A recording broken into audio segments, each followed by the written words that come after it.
Soal 11. Berikut ini yang merupakan perubahan dalam sistem pemerintahan yang dilakukan oleh Presiden Jokowi dan Wakil Presiden Yusuf Kala dalam rangka mencegah terjadinya inefisiensi akibat tidak terpadunya pelaksanaan antara departemen adalah. Maka, jawaban yang tepat adalah A. Bappenas tidak lagi berada di bawah Menko Perekonomian, tapi di bawah Presiden. Jadi di sini posisi Bappenas di pemerintahan Joko Widodo itu memiliki perbedaan jika dibandingkan dengan posisi Bappenas pada masa pemerintahan lalu. Jika dahulu Kementerian Perencanaan Pembangunan Nasional berada di bawah Kementerian Koordinator Perekonomian, saat ini Bappenas berada langsung di bawah Presiden. Jadi di sini kenapa? Karena perencanaan dan penganggaran pembangunan tahunan mengalami inefisiensi akibat tidak terpadunya pelaksanaan antar departemen. Jadi Bappenas yang memiliki wewenang merumuskan kebijakan nasional dan perencanaan pembangunan, namun tidak memiliki wewenang untuk menentukan dan mengawal penganggaran. Oleh karena itu di sini agar dia bisa mengawal kedua-duanya, maka Bappenas langsung di bawah Presiden. Oke, soal selanjutnya. Soal 12. Dalam tata hukum di Indonesia, setiap perubahan perundang-undangan yang berlaku tidak boleh bertentangan dengan dasar negara Indonesia.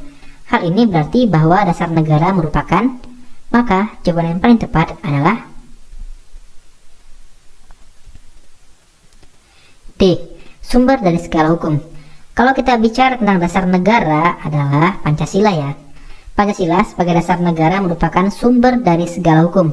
Ini bisa teman-teman lihat di pasal 2 Undang-Undang Nomor 12 Tahun 2011 tentang pembentukan peraturan perundang-undangan. Baiklah, soal berikutnya. Soal 13. Mendekati masa akhir jabatannya, Presiden SBY menandatangani Undang-Undang Nomor 12 Tahun 2012 tentang pendidikan tinggi yang mencantumkan mata kuliah Pancasila sebagai mata kuliah wajib pada pasal 35 ayat 3. Dalam hal ini, Pancasila berfungsi sebagai, maka jawaban yang tepat adalah A. Ideologi negara. Dicantumkannya mata kuliah Pancasila sebagai mata kuliah wajib pada Undang-Undang Nomor 12 Tahun 2012 bertujuan mendidik dan memberikan pemahaman serta penghayatan kepada mahasiswa mengenai ideologi bangsa Indonesia. Ini ada pada penjelasan Undang-Undang Nomor 12 Tahun 2012 pasal 35 ayat 3. Soal berikutnya. Soal 14. Tidak berputus asa ketika menghadapi persoalan kehidupan masyarakat, berbangsa, dan bernegara merupakan cerminan dari salah satu nilai dasar bela negara, yakni nilai, maka jawaban yang paling tepat adalah E. Semangat mewujudkan negara yang berdaulat, adil, dan makmur. Jadi semangat mewujudkan negara yang berdaulat, adil, dan makmur ini contohnya, pertama, tidak putus asa ketika menghadapi persoalan kehidupan masyarakat berbangsa dan negara, bekerja keras untuk kesejahteraan diri dan masyarakat, memperjuangkan kedaulatan rakyat, keadilan dan hak asasi manusia, mempraktekkan clean and good governance dalam bermasyarakat berbangsa dan negara, dan sebagainya. Ini selengkapnya bisa teman-teman lihat pada nilai-nilai dasar bela negara dan indikatornya pada modul bela negara ya. Modul ini bisa teman-teman lihat pada deskripsi video ini.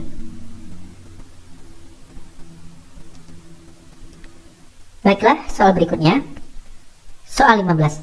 Hal-hal berikut ini merupakan bentuk partisipasi aktif yang dapat dilakukan oleh masyarakat untuk mencegah terjadinya korupsi, kecuali, maka jawaban yang paling tepat adalah E. Melakukan penyelidikan, penyidikan, dan penuntutan dugaan korupsi. Yang opsi E ini adalah peran dari penegak hukum ya, aparat penegak hukum. Baiklah, soal berikutnya. Soal 16. Harko didakwa melakukan suatu tindakan kriminal ringan. Ia dikenai hukuman 2 tahun kurungan penjara. Kini sudah berjalan 20 bulan dan terjadilah pandemi COVID-19. Atas hal tersebut ternyata ia mendapatkan peniadaan hukuman untuk sisa masa hukumannya. Peniadaan ini dikeluarkan atas pertimbangan dari, maka jawaban yang tepat adalah C. Mahkamah Agung. Jadi kalau di soal ini kita lihat ini adalah contoh dari pemberian grasi. Grasi itu adalah pengampunan berupa perubahan, peringanan, pengurangan atau penghapusan pelaksanaan pidana kepada terpidana yang diberikan oleh presiden. Yang memberikannya presiden, namun yang mempertimbangkannya adalah Mahkamah Agung. Oke, ini contoh dari penghapusan. Jadi presiden itu punya 4 hak istimewa ya. Gerasi, rehabilitasi, amnesti, dan abolisi. Untuk gerasi dan rehabilitasi ini, itu pertimbangannya dari Mahkamah Agung. Sementara untuk amnesti dan abolisi itu pertimbangannya dari DPR. Untuk rehabilitasi itu adalah pemulihan seseorang karena terbukti tidak bersalah atau adanya terjadi salah penerapan hukum. Amnesti sendiri itu menghapus semua akibat hukum. Sementara abolisi adalah meniadakan penuntutan dalam proses peradilan pidana. Oke, sampai sini. Kalau jumpa soal-soal gerasi, rehabilitasi, amnesti, dan abolisi, teman-teman harusnya sudah bisa ya menjawabnya. Baiklah, kita lanjut untuk soal berikutnya. Soal 17. Berdasarkan Undang-Undang Nomor 12 Tahun 2011, urutan hukum tertinggi dalam sistem perundang-undangan Indonesia adalah, maka jawaban yang paling tepat adalah, nah sudah jelas jawabannya B, UUD 45. Jadi hierarkinya yang pertama itu tertinggi adalah UUD 45, yang kedua TAP MPR, ketiga adalah undang-undang atau Perpu ya, kemudian peraturan pemerintah PP, kemudian Perpres, kemudian Perda provinsi, dan terakhir adalah Perda kabupaten atau kota. Nah, di sini teman-teman, kenapa Pancasila bukan yang tertinggi? Karena Pancasila ini merupakan sumber dari segala hukum ya.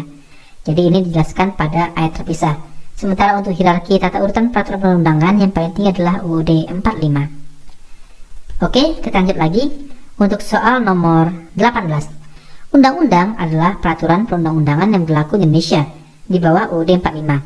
Sebelum jadi undang-undang, rancangan undang-undang ini akan diusulkan oleh pemerintah pada DPR. Kemudian akan dibahas oleh anggota DPR. Jika RUU tersebut disepakati bersama oleh pihak pemerintah dan DPR, namun dalam jangka waktu 30 hari tidak disahkan oleh Presiden sejak setujunya RUU tersebut, maka jawaban yang tepat adalah D. Sah menjadi undang-undang dan harus segera diundangkan. Jadi di sini berdasarkan pasal 72 ya, ayat 1 Undang-Undang Nomor 12 Tahun 2011 tentang pembentukan peraturan undang-undangan, RUU yang telah setuju bersama oleh DPR dan Presiden disampaikan oleh pimpinan DPR kepada Presiden untuk disahkan menjadi undang-undang. Jadi, yang mengesahkan RUU menjadi undang-undang itu adalah Presiden. Dalam hal jika RUU itu tidak ditangani oleh Presiden dalam waktu 30 hari, terhitung sejak RUU tersebut disetujui bersama, maka RUU tersebut sah menjadi undang-undang dan wajib diundangkan. Maka sudah jelas jawabannya adalah D. Baiklah, soal berikutnya. Soal 19. Parto adalah seorang TNI yang gugur saat menjalankan tugas kenegaraan.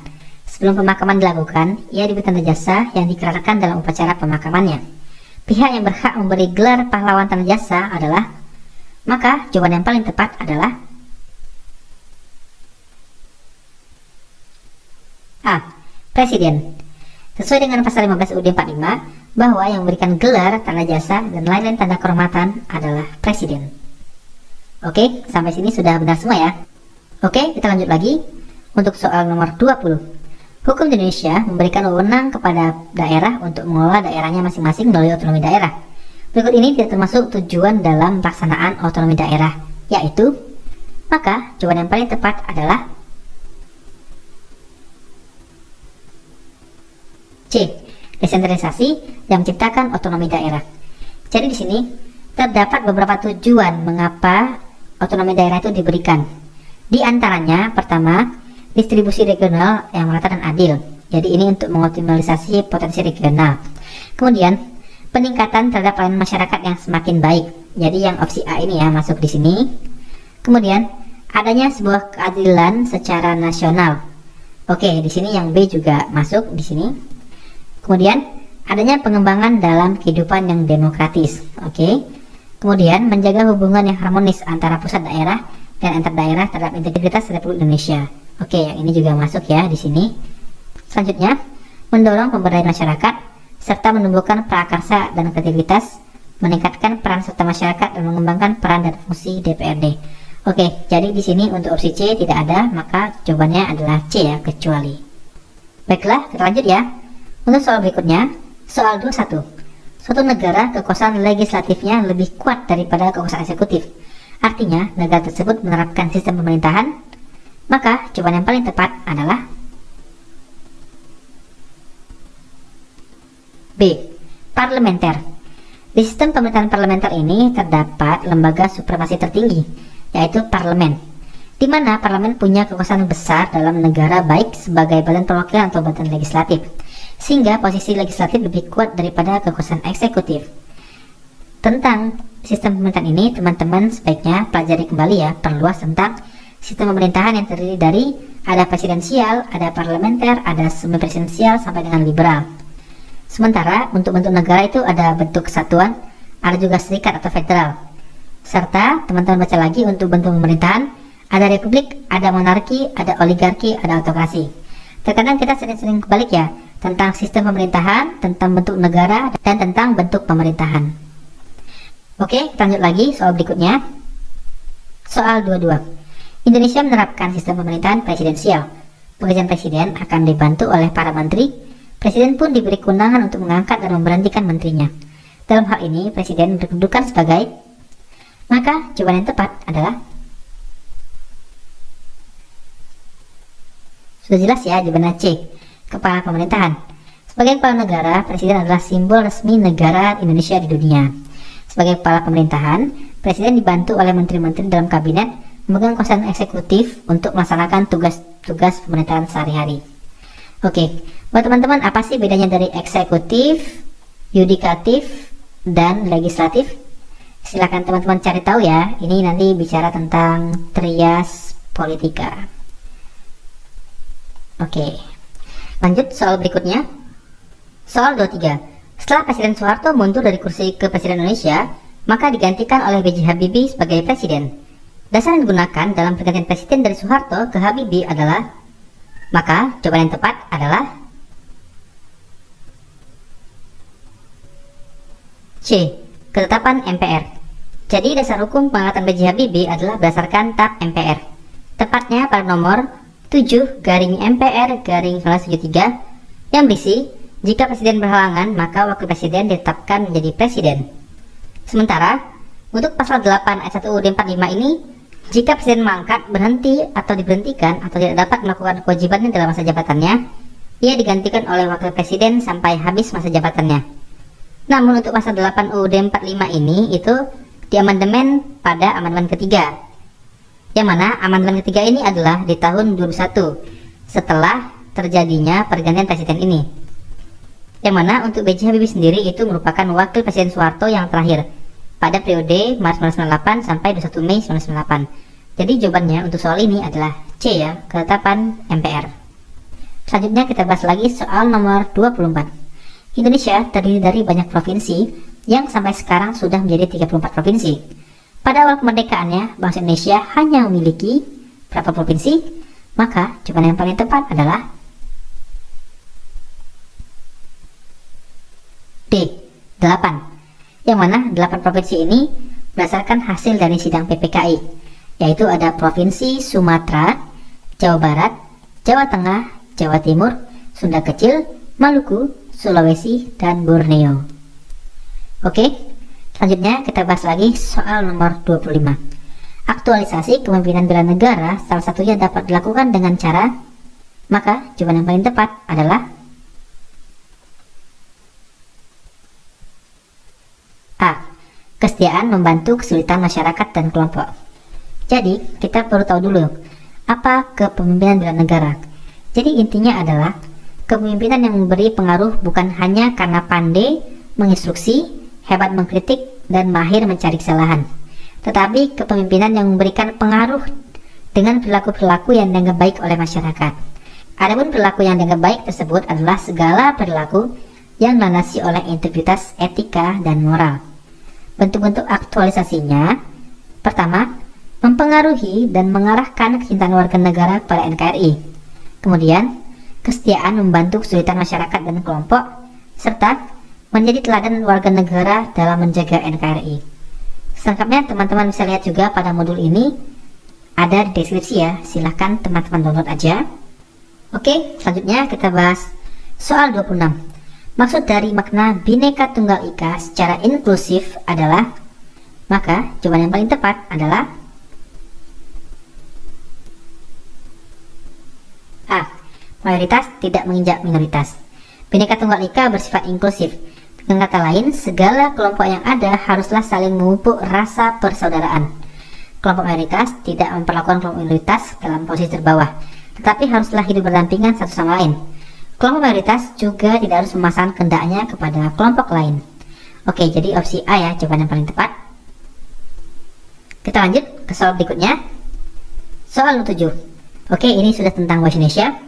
Penulisan gelar yang benar di bawah ini adalah, maka jawaban yang paling tepat adalah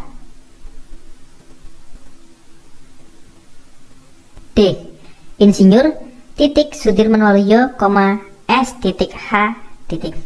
Jadi di sini aturan dalam menuliskan gelar pertama yaitu gelar yang diperoleh dituliskan sebelum atau setelah nama lengkap seseorang. Ini yang pertama. Kemudian setiap gelar dituliskan mengharuskan memakai tanda titik ya, untuk menghubungkan huruf yang satu dengan huruf lainnya. Kemudian, jika gelar ditulis dengan nama, maka setelah nama harus ada tanda koma untuk memisahkannya. Jika seseorang punya gelar lebih dari satu, maka cara penulisannya adalah masing-masing gelar yang ditulis dipisahkan dengan tanda koma. Oke, dari keempat aturan ini, yang A ini salahnya di sini tidak titik, kemudian tidak ada koma, tidak titik lagi, salah. Yang B di sini tidak ada koma, tidak ada titik, salah. Yang C ini tidak ada koma, salah. Yang D ini ada titik, ada koma, kemudian ada titik lagi. Ini benar. Yang E ini tidak ada titik di sini ya. Jadi yang E juga salah. Oh ya, sebagai informasi, untuk soal-soal bahasa Indonesia ini saya ambil dari Ayo CPNS Platinum. Karena memang dari buku tadi itu nggak ada ya untuk soal-soal bahasa Indonesia. Jadi buat teman-teman yang mau mencoba Ayo CPNS Platinum ini, bisa melalui s.id/daftar ICPNS, yang mana di sini harganya adalah 299.000, dan jika teman-teman ketikkan kode diskon pada saat checkout pembayaran, teman-teman akan dapat potongan Rp50.000 sehingga hanya membayar 249.000 aja. Oke, ini isi-isinya, dan juga untuk platinum ini penjelasannya disertai dengan video ya, jadi setiap soal dijelaskan dengan video, yang mana kebetulan untuk ICPNS saya membawakan TWK. Oke, kita lanjut lagi untuk soal berikutnya. Soal 28. Nah, kalau ada soal panjang seperti ini, teman-teman jangan baca soalnya ya. Teman-teman silakan langsung baca ke apa yang tanya. Yang tanya adalah, ide pokok dari paragraf pertama pada teks tersebut adalah. Oke, jadi untuk paragraf kedua ini nggak usah kita baca, biar nggak buang waktu. Jadi untuk soal ini, maka jawaban yang paling tepat adalah D. Deskripsi penyakit flu tulang. Jadi di sini kalau kita lihat adalah kata kuncinya dari ide pokok. Jadi teman-teman harus tahu dulu ide pokok yang mana. Di sini ide pokok itu merupakan masalah utama yang dibahas dalam satu paragraf. Nama ide pokok yaitu adalah pokok pikiran, pikiran pokok, gagasan utama, gagasan pokok, dan pikiran utama. Ini sama aja dengan ide pokok ya. Jadi di sini kalimat pertama itu merupakan kalimat utama. Kebetulan aja kalimat pertama ini adalah kalimat utamanya, yang mana di sini dijelaskan ya. Penyakit flu tulang merupakan istilah yang sering digunakan masyarakat awam untuk menjelaskan penyakit chikungunya. Nah, di sini kan dia tuh mau menjelaskannya. Jadi kan mendeskripsikan. Kalau yang A ini definisi aja kurang tepat, karena di sini bukan pengertian tapi lebih kepada detailing. Kalau yang B ini penyebab aja kurang tepat, yang C ini virus yang disebabkan kurang tepat juga, dan yang E ini juga kurang tepat. Maka jawaban yang paling tepat adalah D.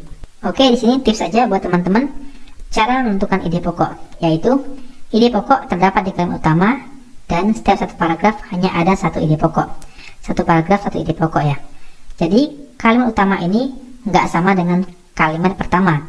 Kalimat utama bisa ada di kalimat pertama, bisa di kalimat terakhir, atau bahkan pada kalimat pertama dan terakhir.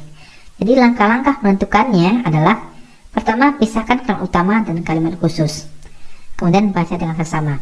Kalau kita baca di sini adalah mana kalimat utamanya, kebetulan adalah kalimat utamanya di kalimat pertama. Penyakit flu tulang merupakan istilah yang seringkali digunakan. Kemudian selanjutnya di sini adalah chikungunya sendiri, ini kan adalah kalimat penjelas ya, menjelaskan dari kalimat pertama tadi. Jadi setelah di sini teman-teman sudah bisa langsung tahu, maka ini tentang deskripsi dari penyakit flu tulang. Oke, kita lanjut ke soal berikutnya. Soal 29. Nah, jadi kalau ada soal seperti ini sama juga ya, teman-teman baca dulu apa yang tanya. kesalahan penggunaan kata serapan dalam paragraf tersebut ditunjukkan oleh kalimat nomor. Ya, jadi maka jawaban yang paling tepat adalah A, 1. Jadi di sini setelah kita baca dari satu paragraf ini, itu ada namanya kalimat serapan ya. Di sini kalimat serapan berarti kalimat yang bukan dari bahasa Indonesia kemudian dibahasa Indonesia kan. Di sini kenapa jawaban adalah 1? Karena di sini ada bahasa menganalisa. Analisa ini berasal dari kata analis ya, analisis ya. Jadi yang benar adalah bukan analisa tapi menganalisis. Kalau teman-teman lihat di KBBI juga kata analisa ini nggak ada, yang ada analisis. Maka jawabannya adalah A ya. Oke, soal terakhir. Soal 30. Cermatilah paragraf berikut dengan seksama. Oke, langsung aja kita bahas ke yang tanya. Kata yang tepat untuk memperbaiki kata tidak baku dalam paragraf tersebut adalah, oke, jadi kata yang tidak baku adalah survei, televisi, dan provinsi. Maka jawaban yang paling tepat adalah B, survei, televisi, dan provinsi. Jadi untuk bisa jawab ini teman-teman harus banyak-banyak jam terbang ya, banyak-banyak membaca, dan juga teman-teman silahkan cek aja di KBBI. Jika kalimat ini tidak ada, maka itu bukan kalimat bakunya. Nah, di sini teman bisa akses melalui kbbi.kemendikbud.go.id. Jadi jawabannya adalah B ya. Oke, tampaknya kita sudah selesai, ini sudah sampai soal nomor 30. Kira-kira dari 30 soal ini, apakah ada dari teman-teman yang benar semua? Atau ada yang salah satu? Silakan teman-teman tuliskan di kolom komentar ya, untuk skor yang teman-teman raih. Silakan dikalikan 5 dari setiap poin-poinnya. Buat teman-teman yang sudah lewat passing grade, selamat. Berarti teman-teman sudah cukup luas untuk wawasannya tentang TWK. Buat teman-teman yang masih belum bisa melewati passing grade, jangan patah semangat, silahkan belajar lagi. Semoga tayangan ini bisa membuat teman-teman semakin termotivasi untuk belajar.